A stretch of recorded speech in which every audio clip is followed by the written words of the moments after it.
Dans cette vidéo, on va voir comment fonctionne la clôture mensuelle. Donc la clôture mensuelle, ça se trouve en allant dans le menu Outils et en cliquant tout simplement sur Clôture mensuelle. Quand j'arrive sur cette page, donc je constate un tableau qui reprend toutes mes aides ménagères actifs, avec le nombre de jours ouvrés du mois. Entre parenthèses, donc on retrouve le nom évidemment de l'aide ménagère, et entre parenthèses, on voit le nombre de jours travaillés de l'aide ménagère. On a une colonne des heures de contrat de l'heure ménagère, les heures de moyenne par jour donc, les heures théoriques par mois, les heures réellement prestées, les heures d'absence et la totale du mois. Donc le nombre d'heures de total mois, c'est évidemment le nombre d'heures prestées plus le nombre d'heures d'absence pour le mois. Le nombre HS, c'est en fait la différence entre le nombre total du mois et le nombre théorique d'heures du mois. Donc ici, il y a 62 heures différentes. C'est-à-dire que théoriquement, il y aurait dû y avoir 63 heures. Mais ici, évidemment, on a un total de 125, donc on a une différence de 62 entre ce qui était prévu théoriquement et ce qui était effectué. Donc la colonne abo, c'est évidemment la valeur de l'abonnement qui est mentionnée dans la fiche ménagère. J'en profite pour dire que la fiche ménagère est évidemment consultable directement en cliquant sur le nom de l'aide ménagère. Et donc si je descends, je vois bien que la valeur de l'abonnement est bien de 10 euros. Les tickets, je vais y revenir, je vais expliquer pourquoi. Le remboursement aussi, on va y revenir. Ici, on a un petit champ notes, donc c'est possible de rajouter une petite note. Donc si on clique dessus, ça nous ouvre une fenêtre. Et là, je peux enregistrer une note. En cliquant sur le bouton enregistrer, on voit que ma note est là. J'ai l'avance ici du salaire, 250 euros. Donc pareil, c'est ce qui est mentionné dans la fiche de l'aide ménagère. On voit que l'avance est bien de 250 euros. On a la valeur des chèques repas pour le salaire, une fois que c'est calculé. Et le bouton remise, on va y revenir. On a également ici tout simplement, c'est le nom la dernière personne qui a effectué des modifications sur le salaire notamment. Ici, on retrouve également le bouton, donc la petite voiture pour calculer les déplacements. C'est exactement le même bouton qu'on retrouve dans la liste des aides ménagères, et à côté, le bouton salaire pour ouvrir la fiche de salaire, le calcul du salaire, pardon. Et c'est exactement le même bouton qu'on retrouve aussi sur la liste des aides ménagères. En haut, on a un bouton Mage valeur travailleur. Alors, Mage valeur travailleur, ça, c'est très important de savoir à quoi il sert. C'est tout simplement si on effectue un changement dans la fiche d'une aide ménagère, il va falloir mettre à jour les informations du tableau en fonction du changement qu'on a effectué dans la liste des aides ménagères. Donc, je vais vous montrer un exemple. Donc, par exemple, ici, j'ai des heures de contrat pour cette aide ménagère à 15 heures prévues. Je vais changer la valeur. Je vais mettre, au lieu de mettre 15 par semaine, je vais mettre 20. Et je vais changer également la valeur de l'abonnement en 15 au lieu de 10 euros. J'enregistre les informations. Je ferme la fenêtre. Et on constate que pour le moment, même si j'actualise la page, c'est toujours les anciennes informations. On a toujours les heures de contrat à 15, c'est pas passé à 20. Et la valeur d'abonnement, elle est toujours à l'ancienne valeur. Donc pour mettre à jour ça, il faut tout simplement cliquer sur le bouton Match valeur travailleur. Et là, on voit que cette fois-ci, ça a pris en considération les modifications. Donc l'heure de contrat, elle est passée à 20 et la valeur de l'abonnement est bien passée à 15.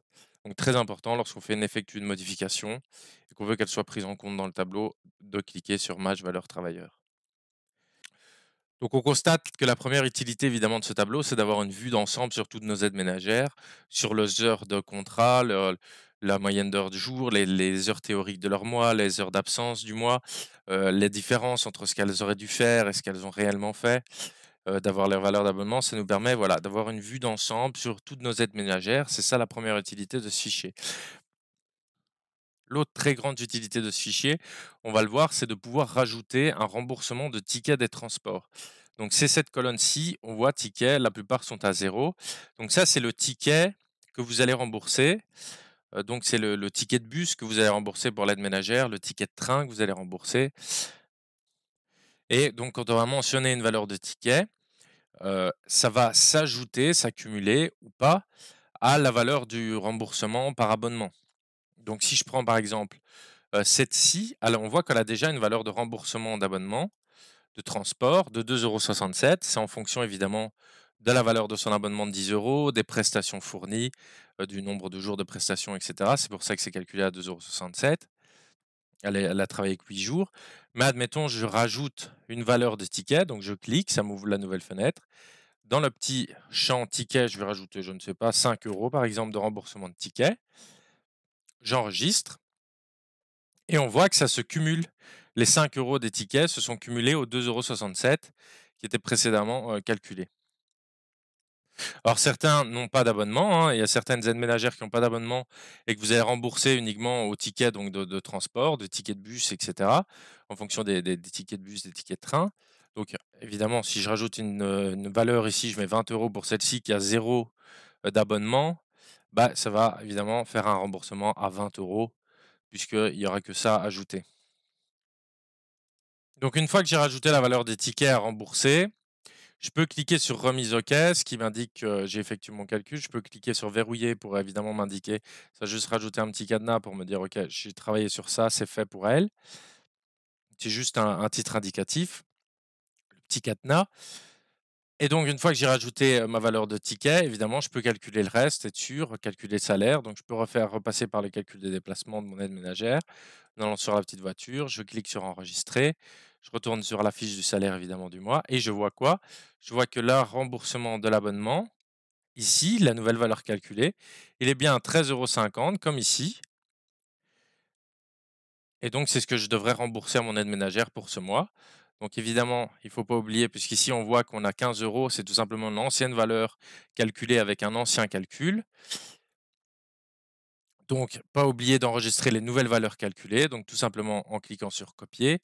Hop, ça a copié, je clique sur enregistrer, ça a bien enregistré les nouvelles valeurs calculées. On voit que c'est toutes les nouvelles valeurs qui avaient été calculées. Je peux fermer cette fenêtre et voilà, le remboursement de 13,50 € sera mentionné dans la fiche de salaire, de cette aide ménagère. Donc ce remboursement, donc il prend en compte le ticket et la valeur de l'abonnement. Donc évidemment, en cas de changement, donc ici, admettons finalement je ne rembourse aucun ticket. Évidemment, inutile de préciser que si je change cette valeur-là, bon ça va changer évidemment le remboursement, mais donc je vais devoir revoir effectuer de nouveau le calcul du salaire pour évidemment prendre en compte, les nouveaux changements. Donc je refais mon opération et je vois que maintenant les valeurs calculées sont repassées à 8,50 € puisqu'on a changé les valeurs de ticket et qu'on l'a remis à 0. Donc pareil, je copie, j'enregistre et j'ai mes nouvelles valeurs.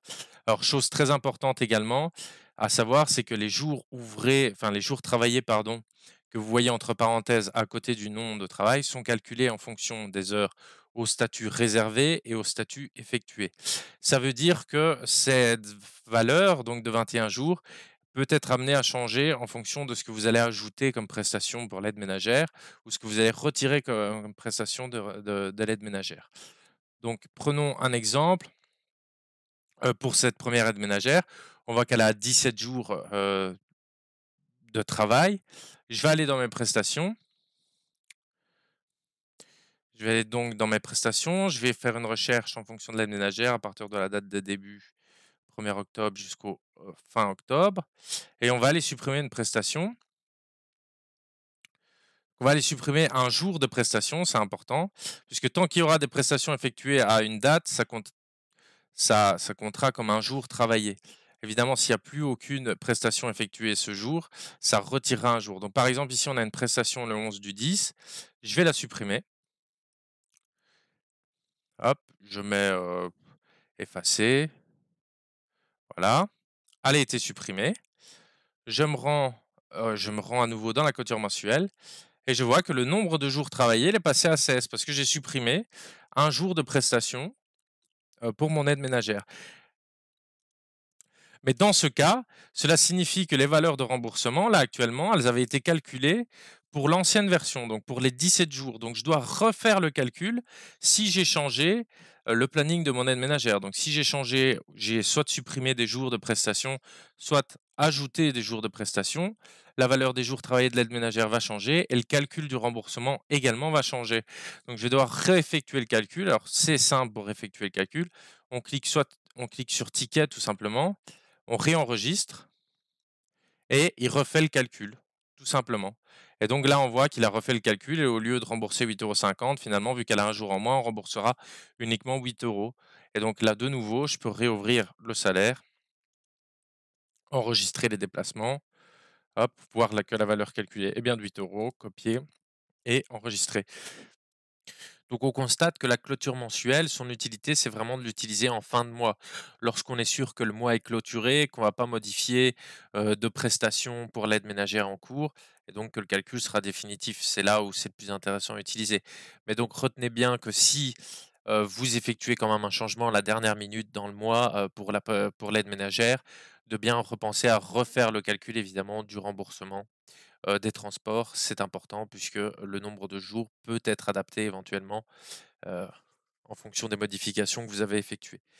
Dernière petite précision, il est évidemment possible de retourner dans des mois, arrière, tout simplement avec ce select, donc je peux revenir au mois d'août, au mois de septembre et cetera.